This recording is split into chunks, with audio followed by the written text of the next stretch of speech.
अगर आप पीएचडी करने के बारे में सोच रहे हैं या पीएचडी करना चाहते हैं तो यहाँ पर पीएचडी एडमिशन 2025-26 के बारे में नोटिफिकेशन आ चुका है।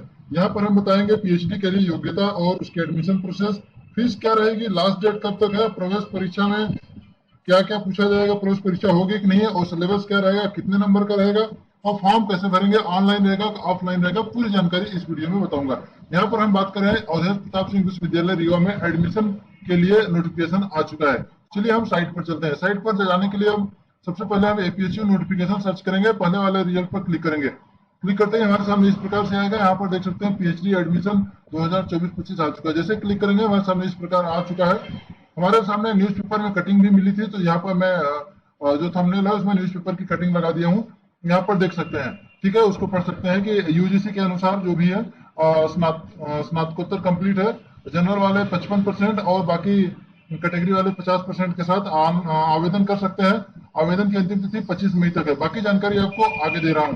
यहाँ पर देख सकते हैं, जैसे हमने लिंक पर गए, यहाँ पर पीएचडी का एडमिशन नोटिस आ चुका है जिसमें 3 लिंक दी हुई है। यहाँ पर पीएचडी एडमिशन नोटिस में देख सकते हैं एक एडमिशन नोटिस जो दी हुई है हिंदी और अंग्रेजी में दी हुई है, जिसमें अंतिम तिथि 25 मई लिखा हुआ है और संबंधित विषय में 55% के साथ स्नातकोत्तर होना चाहिए। आपको बता दूं, अगर आप ओबीसी एसटी एससी वाले हैं तो आप 50% के साथ भी हो सकता है, और अगर आप विकलांग हैं तो 10 नंबर और छूट मिल जाएगा। ठीक है, बाकी विस्तृत जानकारी के लिए पीएसयू की साइट पर दिया हुआ है। चलिए हम दूसरा लिंक खोल लेते हैं। यहाँ पर देख सकते हैं नेट, यानी कि जो यूजीसी नेट का परीक्षा देते हैं उसमें ओनली फॉर पीएचडी का एक ऑप्शन रहता है, उसके लिए भी दिया हुआ है। यहाँ पर देख सकते हैं उसमें नेट वालों को छूट मिलेगा कि नहीं मिलेगा उसके बारे में बता दूं। अगर आपके पास ओनली पीएचडी पास है तो ठीक है, तब आपको प्रवेश परीक्षा देना पड़ेगा। और अगर आप नेट या जेआरएफ है, यानी इसमें कैटेगरी दिया हुआ है, तो आपको यहाँ पर देख सकते हैं 70%, यानी कि इसमें पहले जो प्रोसेस होगा, पहले एंट्रेंस एग्जाम होगा, एंट्रेंस एग्जाम के बाद इंटरव्यू लिया जाएगा। तो यहाँ पर अगर आप नेट जेआरएफ है, नेट या जेआरएफ है, तो आपको एंट्रेंस एग्जाम देने की जरूरत नहीं है, उसमें बस शामिल होना है। और अगर आपका नेट नहीं है तो आपको एंट्रेंस एग्जाम में शामिल होने की जरूरत है। आपका देखिए इसमें होगा क्या, इसमें अगर तीसरा नंबर वाले हम क्लिक करते हैं, पूरा जो यहाँ पर नोटिफिकेशन दिया हुआ है, इसको अगर हमने पूरा डिटेल से पढ़ा और उसमें क्या निष्कर्ष निकला उसमें मैं बता रहा हूँ। इसमें पढ़ने से हमको पता चला कि इसका जो प्रवेश परीक्षा होगा, ऑनलाइन फॉर्म भराएगा, ऑनलाइन फॉर्म का प्रवेश परीक्षा होगा, कुल 100 नंबर का होगा, जिसमें 50 नंबर मतलब 100 प्रश्न का होगा, जिसमें 50 प्रश्न आपके विषय से रहेंगे और 50 प्रश्न कॉमन सब्जेक्ट से रहेंगे, जिसमें से आपको 50% अंक लाना जरूरी रहेगा। अगर 50% से कम रहेगा तो आपको इंटरव्यू के लिए नहीं बुलाया जाएगा। और अगर जो इंटरव्यू है या आपका जो एडमिशन जो टेस्ट होगा उसके 70% और 30% आपके इंटरव्यू के लिए जाएंगे। और अगर आपके पास नेट है तो जो 70% टेस्ट वाला है वो आपका नेट से माना जाएगा और 30% के लिए आपको इंटरव्यू देना पड़ेगा। चलिए, और इसमें हम आपको नोटिफिकेशन को संक्षेप में पढ़ के बता देते हैं। हमने इसमें 3 दिया हुआ है, हमने लिंक बता दिया, आप इसको खोल के भी डिटेल में पढ़ सकते हैं। कुछ शॉर्ट फॉर्म में हम बता देते हैं। यहाँ पर भारत का राजपत्र लिखा हुआ है, यहाँ पे लिखा हुआ है, देख सकते हैं कि वो भारत का नागरिक हो। बाकी हम शॉर्टकट में इसको स्क्रॉल करके दिखा देते हैं कि आपके पास अगर वही मैंने बता दिया 55% के साथ उत्तीर्ण होना चाहिए, और देख सकते हैं 4 वर्षीय स्नातक होना चाहिए, या आपके पास पोस्ट ग्रेजुएट होना चाहिए। ठीक है, और इसमें देख दिया है कि 5 अंकों को ईडब्ल्यूएस, बाकी जो 55% है उसके बाद जो आपका 55% जनरल के लिए है और एसटी एससी ओबी के लिए 5% का छूट दिया जाएगा। ठीक है, यहाँ पर बाकी कार्यक्रम किया हुआ दिया हुआ, कम से कम 3 साल की पीएचडी रहेगी, अधिक से अधिक 6 साल की पीएचडी रहेगी। यहाँ पर शोधार्थियों को यहाँ पर दिया हुआ है, देख सकते हैं विकलांग को 40 मतलब 8 वर्ष से अधिक नहीं होनी चाहिए, जो कुछ भी है यहाँ पर दिया हुआ है सब छूट प्रदान किया जाएगा। और जीआरएफ भी लागू होगा, महिलाओं को मातृत्व अवकाश भी मिलेगा, और बाकी सारी सुविधाएं यहाँ पर दिया हुआ है। इंटरव्यू दिया हुआ है, यहाँ पर देख सकते हैं यूजीसी नेट गेट जो भी है इसके लिए आपको छात्रवृत्ति के लिए अर्हता होगी, यानी जो जेआरएफ रहेंगे 50 प्रश्न शोध के रहेंगे और 50 प्रश्न आपके विषय से पूछे जाएंगे, और 50% अंक प्राप्त करेंगे तभी आपको इंटरव्यू के लिए बुलाया जाएगा। देख सकते हैं जो 55% दिया हुआ है यहाँ पर 5% अंक छूट रहेगा एसटी एससी ओबी किसी के लिए। और यहाँ पर देख सकते हैं आप साक्षात्कार पीएचडी के सीटों की संख्या के आधार पर साक्षात्कार बुलाए जाने वाले पात्र की संख्या यूनिवर्सिटी तय करेगी। 70% साक्षात्कार के और मौखिक के यहाँ पर इंटरव्यू के लिए 30% अंक यहाँ पर लिखा हुआ है। बाकी सब विषय बाकी चीजें दिया हुआ है, जहाँ जहाँ उस यूनिवर्सिटी के अंतर्गत जो जो कॉलेज गाइड रखे हैं उनके उनके यहाँ आपको पीएचडी के लिए दे सकता है, यानी जैसे कि जिस कॉलेज में गाइड है वहाँ पर आप पीएचडी कर सकते हैं। प्रवेश के लिए यहाँ पर ऑनलाइन फॉर्म भरा जाएगा, फॉर्म की प्रोसेस में आगे बता रहा हूँ इसी वीडियो में।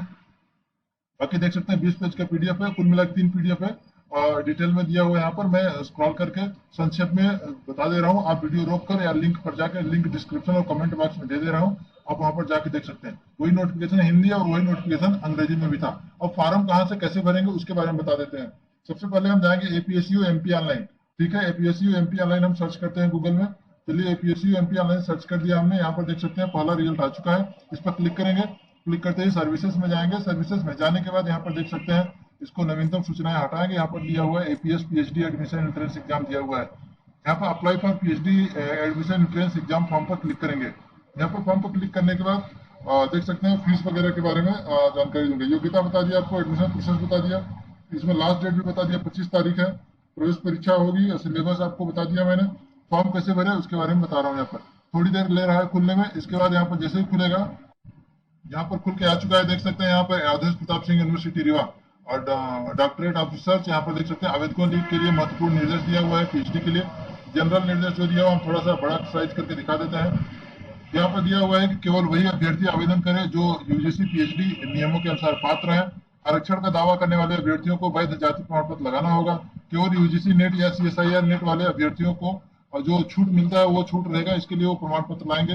सेट की अनुसूची को इसमें नहीं दिया है, सेट, ठीक है। दूसरा पॉइंट दिया हुआ जानकारी का पहचान का सटीकता, यानी सभी जानकारी सत्य प्रमाणित होनी चाहिए। गलत जानकारी देने पर आपका आवेदन रिजेक्ट किया जाएगा। अभ्यर्थी तथा माता पिता का नाम शैक्षणिक प्रमाण पत्रों के अनुसार ही होगा। डॉक्यूमेंट क्या क्या लगेंगे, केवल मूल दस्तावेज की स्पष्ट स्कैन प्रति अपलोड करें। जाली दस्तावेज अयोग्यता और कानूनी कार्रवाई होगी। और छूट के लिए यूजीसी नेट या सीएसआईआर नेट का प्रमाण पत्र अनिवार्य है। अगला है अंतिम डिग्री विश्वविद्यालय की जानकारी। अगर आप पोस्ट ग्रेजुएट है तो आप अगर मान लीजिए एपीएस से हैं तो स्पष्ट रूप से फॉर्म में लिखेंगे कि एपीएस से हैं। विश्वविद्यालय से उसका नाम जरूर लिखेंगे और यह नामांकन प्रक्रिया के लिए है, ठीक है, क्योंकि इसमें क्या है, लास्ट क्वालिफिकेशन से आपका नामांकन नंबर जनरेट होता है। क्या क्या डॉक्यूमेंट लगेंगे, आप पासपोर्ट साइज फोटो, साइन लगेगा, यूजीसी मतलब यूजी या पीजी का जो भी है, यूजी पीजी का अनुसूची लगेगा और स्कैन होगा। आरक्षण से संबंधित अगर जाति प्रमाण पत्र है वो स्कैन होगा, लागू होगा तो स्कैन करना पड़ेगा। छूट है तो आपको यूजीसी नेट और सीएसआईआर नेट का लगाना पड़ेगा। अगर आप गवर्नमेंट से है तो आपका एनओसी नियोक्ता से अनापत्ति प्रमाण पत्र लेना पड़ेगा। गवर्नमेंट से भी आपको यहाँ पर पार्ट टाइम मतलब जो गवर्नमेंट कर्मचारी है उनके लिए पार्ट टाइम पीएचडी की सुविधा भी इसमें दी हुई है। यहाँ पर एप्लीकेशन फीस के बारे में दिया हुआ है। शुल्क यहाँ पर देख सकते 2000 सामान्य ओबीसी और ईडब्ल्यूएस के लिए और 1300 एमपी के एसटी एससी के अभ्यर्थियों के लिए दिया हुआ है, ठीक है। यहाँ पर ऑनलाइन आवेदन कैसे करें, यानी आवेदन करने के बाद शुल्क भुगतान करें और स्व प्रमाणित, मतलब इतना करने के बाद आप सारे जो प्रिंट निकलेगा उसका स्व प्रमाणित सभी दस्तावेज की हार्ड कॉपी जो वहां पर रिसर्च सेक्शन है एपीएस में, वहां पर यूनिवर्सिटी के रिसर्च सेक्शन में जमा करें और फॉर्म की एक प्रति अपने पास जरूर रखेंगे। प्रवेश परीक्षा होगा और साक्षात्कार होगा। मान्य फोटो आईडी प्रवेश पत्र लेके आएंगे, इसके बिना प्रवेश परीक्षा में नहीं मिलेगा। आपका उत्तरदायित्व है कि जो भी मैं घोषणा करता हूँ करती हूँ जानकारी सही है, सटीक है, ठीक है। और यहाँ पर संपर्क की जानकारी दिया हुआ है। यहाँ पर एपीएस का संपर्क करने के लिए सूचना अद्यतन लिखा हुआ है कि फॉर्म भरते समय अपना एक व्हाट्सएप नंबर जरूर दें ताकि आपको जानकारी दी जा सके, आपका व्हाट्सएप ग्रुप बनाया जा सके और केवल पंजीकृत अभ्यर्थियों को जोड़ा जाएगा। दुरुपयोग करने पर कार्रवाई की जाएगी। कौन से विषय से होगा, उनका गाइड कौन रहेगा, जो भी है। यहाँ पर उम्मीदवारों को केवल एक मुख्य विषय का चुनाव करना है। प्रवेश परीक्षा चयनित मुख्य विषय के लिए आयोजित होगी। जो आप चुनेंगे सहायक विषयों के लिए कोई परीक्षा आयोजित नहीं होगी। मुख्य विषय का चयन अंतिम होगा, इसमें कोई परिवर्तन नहीं है, यानी जो आप फॉर्म भर देंगे वही आपका मुख्य विषय माना जाएगा। इतना सब टिक करने के बाद आई एग्री पर क्लिक करेंगे तो फॉर्म भरने के लिए आ जाएगा। यहाँ पर देख सकते हैं आई एग्री पर जैसे क्लिक किया तो हमारे सामने फॉर्म खुल रहा है।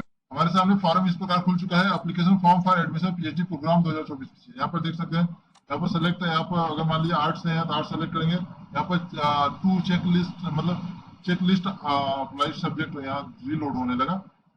सारी जानकारी दी हुई है, यहाँ पर दिया हुआ है हिंदी से और कौन से भी आप सारा चीज चुनेंगे, उसको यहाँ पर नाम भरेंगे, सारी चीज यहाँ पर देख सकते हैं। वीडियो रोक करके देख सकते हैं, अगर जो नहीं समझ में आएगा कमेंट करिएगा। यहाँ पर मैं नमूना दिखा रहा हूँ, फॉर्म भर के किसी अगले वीडियो में बताऊंगा। वीडियो लंबा हो जा रहा है कि क्या क्या देख सकते हैं। यहाँ पर 10वीं 12वीं यूजी पीजी एमफिल है तो ठीक है, उसकी मार्कशीट टिक करके यहाँ फोटो सिग्नेचर अपलोड करके यहाँ पर डिक्लेरेशन क्लिक करके ओटीपी जाएगा। इसके बाद आप सीधे इतना कंप्लीट करेंगे, सबमिट करेंगे, यहाँ पर निकलेगा, उसको सील साइन मतलब अपना साइन मार के पोस्ट भी करना होगा। उम्मीद करता हूँ ये वीडियो काफी इंफॉर्मेटिव लगा होगा और अगर इसके बारे में और जानकारी चाहिए तो कमेंट जरूर करें। फिर मिलेंगे अगली वीडियो में, तब तक के लिए नमस्कार।